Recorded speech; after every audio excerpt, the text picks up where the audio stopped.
लेकिन 13 और 14 अगस्त को उत्तर प्रदेश की विधानसभा और विधान परिषद में लगातार 28 घंटे तक विकसित उत्तर प्रदेश, आत्मनिर्भर उत्तर प्रदेश पर चर्चा हुई थी लगातार। यानी रात्रि भर विधान सदन चला था, रात्रि भर चला था।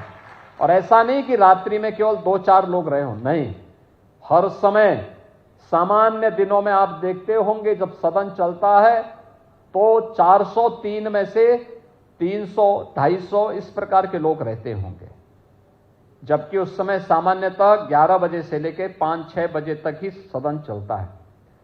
लेकिन जब लगातार रात्रि में भी चल रही थी सदन, तब सदन में उपस्थिति 250-300 रात्रि में भी बनी हुई थी। क्योंकि मैं भी रात्रि में जब सदन में गया तो मैं देख रहा था और बड़े उत्साह के साथ लोग अच्छे सुझाव दे रहे थे।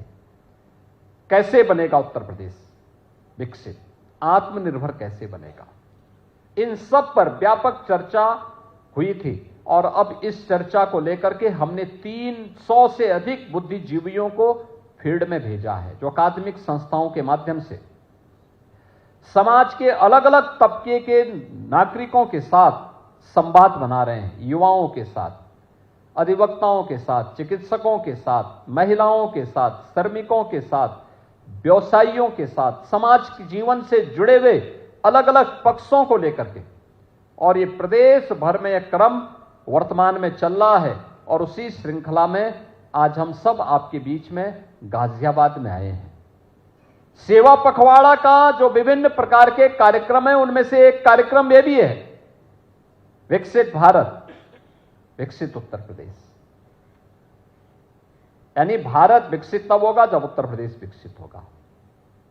और उस पर हम आज इस चर्चा को आगे बढ़ाने का कार्य कर रहे हैं। सबसे पहले इस विषय में सोचने के पहले हम लोगों को एक बात को ध्यान रखना होगा। आपने वो कथा सुनी होगी, एक बार एक शेर का बच्चा अपने झुंड से बिछुड़ करके और सियारों के झुंड में चला गया। लंबे समय तक वो सियारों के साथ रहने का आदी हो गया, तो उसकी आदत क्या हो गई, वह जब उस झुंड से अपने झुंड से बिछड़ करके सियारों के झुंड में चला गया, तो उसकी आदत भी ऐसी हो गई, सियारों जैसी हो गई। शाम के समय जैसे अंधेरा होता था, वह भी मुंह आसमान की तरह दे करके आवाज लगाने लगता था। तो काफी दिन हो गए, उसकी आदत वही हो गई। वो वापस संजोग ऐसी रही कि एक बार फिर से वह उस झुंड से बिछुड़ करके शेर के पास वापस आए। शेर ने देखा कि मेरा बच्चा तो इसके बीच में, उन्होंने उसको वापस पकड़ा, लेकिन उसकी आदत नहीं गई। वह फिर जैसे शाम होती थी वैसे ही वह, तो उसकी मां ने उसको कहा बेटा तू सियार नहीं है, अरे तो शेर है, तो हुंकार क्या कर रहा है, तुझे तो दहाड़ मारनी चाहिए, तो अपना शेरत तो भूल गया है,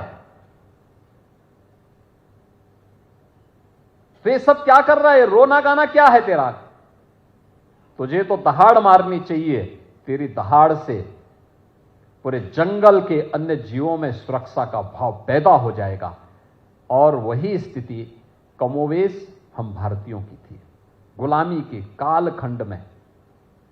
याद करिए, गुलामी के कालखंड में गुलामी की मानसिकता हम सब के ऊपर इस कदर छा गई। जो भारतीय था, हमने उसको यह माना कि यह हमारे पिछड़ेपन का कारण है। हमने भारतीयता को पिछड़ेपन का कारण मान लिया। हमने मान लिया जो विदेशी है वह श्रेष्ठ सर्वश्रेष्ठ है, जो भारत का है वह श्रेष्ठ नहीं है। लेकिन अगर आप इससे पीछे जाएंगे, इससे पीछे जाएंगे,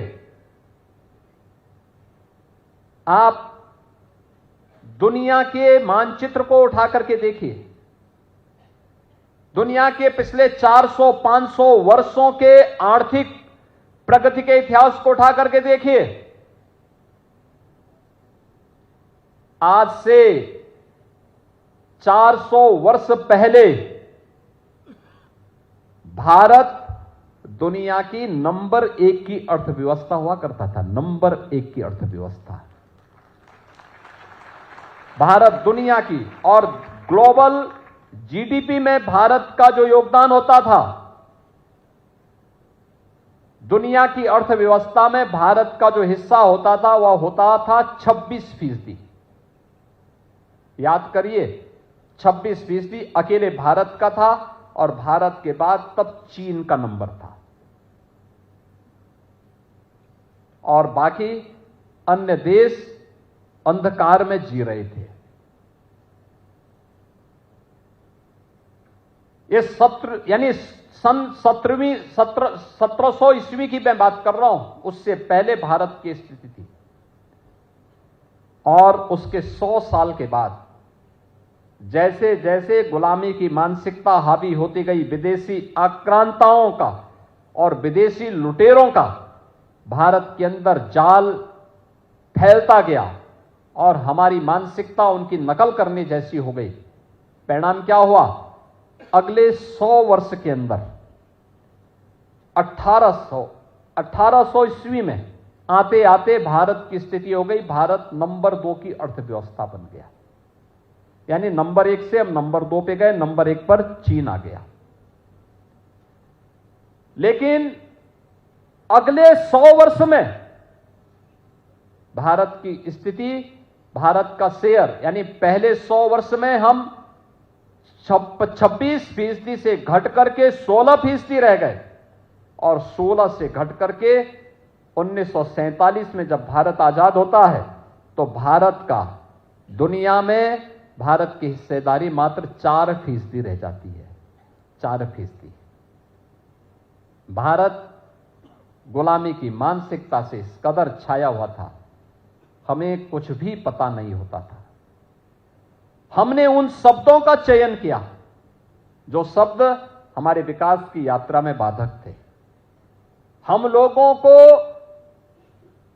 यह बताने का प्रयास होता था हर एक कार्य में कि नहीं, जो आपका होगा वह प्रगति का प्रतीक नहीं है, वह पिछड़ेपन का प्रतीक है। हमारी भाषा, हमारी संस्कृति, हमारा व्यापार,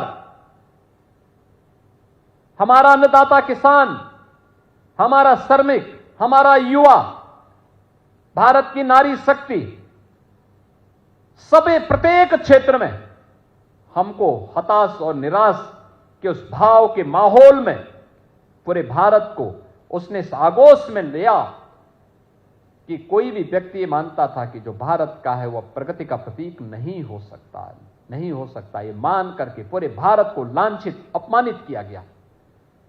याद करिए, यह देश अलग अलग क्षेत्रों में देश की आजादी की लड़ाई को लेकर के लगातार लड़ता था। ऐसा नहीं कि इस देश में विदेशी हमले हुए हो, हमने उसका प्रतिकार न किया हो। जितना जोरदार प्रतिकार भारत ने किया है, हां, राजे रजवाड़े थे, एकता का अभाव था, एकजुट होकर के नहीं लड़ पाते थे, लेकिन जहां पे लड़ते थे जोरदार प्रतिक्रिया भी करते थे। लेकिन इसमें जान आई तब जब पूरे भारत को स्वदेशी का मंत्र राष्ट्रपिता महात्मा गांधी ने दिया है। राष्ट्रपिता महात्मा गांधी का स्वदेशी का मंत्र उत्तर से दक्षिण, पूरब से पश्चिम पूरे भारत को एकता के सूत्र में बांधने में सफल हुआ, और परिणाम हुआ भारत की आजादी की लड़ाई मजबूती के साथ आगे बढ़ी। कहीं क्रांतिकारियों ने मोर्चा संभाला, कहीं पर आंदोलनकारियों ने, कहीं किसानों ने, कहीं श्रमिकों ने, कहीं छात्रों ने, कहीं महिलाओं ने, अलग अलग क्षेत्र में सबने नेतृत्व को संभाला। परिणाम क्या हुआ? जो ब्रिटिश हुकूमत भारत के अंदर शासन करने की मंशा के साथ आई थी कि आने वाले समय में भारत में स्थायी रूप से उनका शासन होगा, अगले कुछ वर्षों के अंदर उनके पांव उखड़ते हुए दिखाई दिए, और परिणामतः 1947 में देश को आजादी प्राप्त हो गई। बहनों और भाइयों, 1947 में भारत को जो आजादी मिली, आजाद भारत में जो कुछ हमारे पास था, अगले एक दशक तक वो बना रहा। उसमें थोड़ी प्रगति का भाव आगे आया, लेकिन 1960 से जो गिरावट प्रारंभ हुई वो लगातार 2014 तक चलती रही। 2014 में जब ये देश प्रधानमंत्री मोदी जी के हाथों में आया, तब भारत देश की 11वीं अर्थव्यवस्था था, दुनिया की 11वीं अर्थव्यवस्था। और आज पिछले 11 वर्ष में प्रधानमंत्री मोदी जी के यशस्वी नेतृत्व में 11 स्थान पर भारत की अर्थव्यवस्था थी। आज वह प्रधानमंत्री मोदी जी के यशस्वी नेतृत्व में दुनिया की चौथी बड़ी और सबसे तेज उभरती हुई अर्थव्यवस्था के रूप में स्थापित हुई है। सबसे तेज उभरती हुई अर्थव्यवस्था।